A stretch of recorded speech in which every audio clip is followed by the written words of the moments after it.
प्रायः लोग यह जानना चाहते हैं कि नवरात्रों में मां भगवती की पूजा क्यों की जाती है और फिर कन्याओं का पूजन क्यों किया जाता है। इस बारे में मैं बताना चाहता हूं कि नवरात्रों में व्रत रखते हुए देवी की पूजा निरंतर करनी चाहिए। यह सारी प्रकृति ही देवी का स्वरूप है, जो जन्म देती है, जो पालती है, जो संपूर्ण जगत को उत्पन्न करती है, वो मां कहलाती है। पशु पक्षी मनुष्य चाहे वृक्ष, जो भी इस संसार में पैदा होता है, जो भी पलता है, बड़ा होता है, इस सब का आधार मां भगवती है। जो अपने मूल आधार मां भगवती की उपासना करता है वह कष्ट क्लेश रोग शोक से मुक्त हो जाता है। जो मां भगवती की उपासना नहीं करता, शक्ति की उपासना नहीं करता, वो अपने जड़ों से कट जाता है। उसे बीमारियां परेशानियां घेर लेती हैं, अंत में दुखी होकर के दरिद्रता को प्राप्त हो जाता है। शरद काल में नवरात्रों में मौसम बदलता है। मौसम के बदलने से कई बीमारियां घेर लेती हैं। बीमारियों से बचने के लिए, रोग निरोधक शक्ति की प्राप्ति के लिए हर प्राणी को शक्ति की, ताकत की, बल की जरूरत होती है। और यह कहां से मिलती है? शक्ति से, मां भगवती की कृपा से, उसकी आराधना से। हमारे ऋषि मुनियों ने यही निर्धारित किया है कि जो मां भगवती की उपासना करता है वह कष्टों में नहीं पड़ता। आज जो कन्या है कल वो माता बन जाती है। कन्याओं का नवरात्र में पूजन करने से मां भगवती जगदम्बा प्रसन्न होकर के मनवांछित फल प्रदान करती है। इसलिए लोग नवरात्रों में कन्या पूजन करते हैं। कन्या पूजन का विधान शास्त्रों में इस प्रकार निर्धारित किया गया है। पहले नवरात्र के दिन एक कन्या की पूजा करें, दूसरे दिन 2 कन्याओं का पूजन करें, तीसरे दिन 3 और इसी प्रकार 9वें दिन 9 कन्याओं का पूजन होना चाहिए। अपने धन के अनुसार पूजन में खर्च करना चाहिए। पूजा विधि में 1 वर्ष की अवस्था वाली कन्या को नहीं लेना चाहिए, क्योंकि वह न तो गंध का अनुभव कर सकती है न भोजन के स्वाद का। कुमारी वही कहलाती है जो कम से कम 2 वर्ष की हो चुकी हो। 3 वर्ष की कन्या को त्रिमूर्ति और 4 वर्ष की कन्या को कल्याणी कहते हैं। 5 वर्ष वाली को रोहिणी, 6 वर्ष वाली को कालिका, 7 वर्ष वाली कन्या को चंडिका, 8 वर्ष वाली को शांभवी, 9 वर्ष वाली को दुर्गा और 10 वर्ष वाली को सुभद्रा कहा गया है।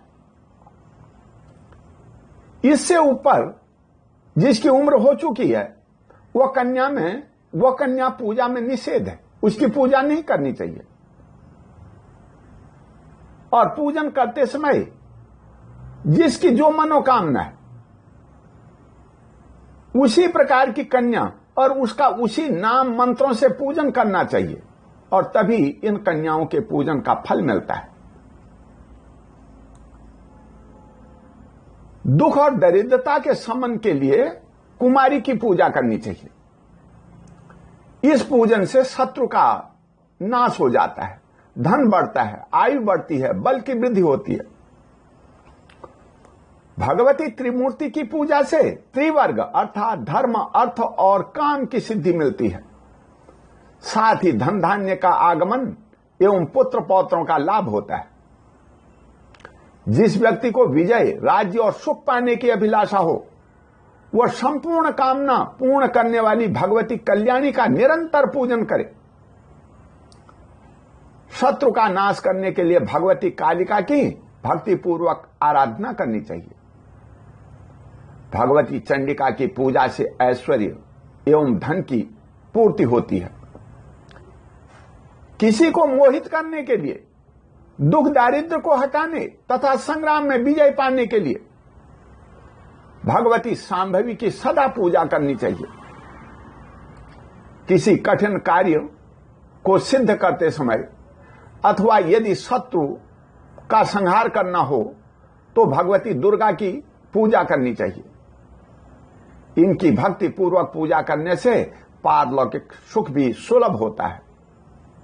मनोरथ की सफलता के लिए भगवती सुभद्रा की तथा उपासना करनी चाहिए। मानव रोग नाश के लिए रोहिणी की निरंतर पूजा करें। भक्ति भाव से संपन्न होकर श्रीयुत मंत्र अथवा बीज मंत्रों से पूजा करने का विधान भी बताया गया है। मंत्र नहीं आता है तो उसका अर्थ ही बोल दें। अर्थ इस प्रकार है, जो स्कंद के तत्वों एवं ब्रह्मादि देवताओं की भी लीला पूर्वक रचना करती है, उस कुमारी देवी की मैं पूजा करता हूं। जो सत्व आदि तीनों गुणों से तीन रूप धारण करती है, जिनके अनेकों रूप हैं तथा जो तीनों कालों में व्याप्त है, उन भगवती त्रिमूर्ति की मैं पूजा करता हूं। निरंतर पूजित होने पर भक्तों का कल्याण करना जिनका स्वभाव ही है, उन संपूर्ण मनोरथों को पूर्ण करने वाली भगवती कल्याणी की मैं पूजा करता हूं। जो संपूर्ण प्राणियों के संचित बीजों का रोपण करती है, उन भगवती रोहिणी की मैं उपासना करता हूं। कल्प के अंत में चराचर सहित अखिल ब्रह्मांड को जो अपने में विलीन कर लेती है, उन भगवती कालिका की मैं पूजा करता हूं। जिनका रूप अत्यंत प्रकाशमान है, जो चंड और मुंड का संहार करने वाली है, तथा भगवती चंडिका की मैं पूजा करता हूं। वेद जिसके स्वरूप हैं, वे ही वेद जिनके प्राकृति के विषय में कारण का अभाव बतलाते हैं, तथा सबको सुखी बनाना जिनका स्वाभाविक गुण है, उन भगवती सांभवी की मैं पूजा करता हूं। जो भक्त को सदा संकट से बचाती है, दुख दूर करने में जिसका मनोरथ होता है, तथा देवता लोग भी जिन्हें जानने में असमर्थ हैं, उन भगवती दुर्गा की मैं पूजा करता हूं। जो सुपूजित होने पर भक्तों का कल्याण करने में सदा संलग्न रहती है, उन अशुभ विनाशिनी भगवती सुभद्रा की मैं पूजा करता हूं। जो अपनी जिस मनोकामना की सिद्धि करना चाहते हैं, वह यह सब कहकर कन्याओं का पूजन करें। वस्त्र, आभूषण, माला, चंदन आदि सब कन्याओं के पांव धोकर के उनको तिलक करने के पश्चात देने चाहिए। फिर कन्याओं को भोजन कराएं, उन्हें दक्षिणा दें, हाथ जोड़ें। ऐसा करने से मनुष्य की सभी मनोकामनाएं पूर्ण हो जाती हैं। जो पूरे नवरात्र में उपवास व्रत न कर सकता हो, तो 3 दिन उपवास करने पर भी मनुष्य यथोक्त फल का अधिकारी हो जाता है।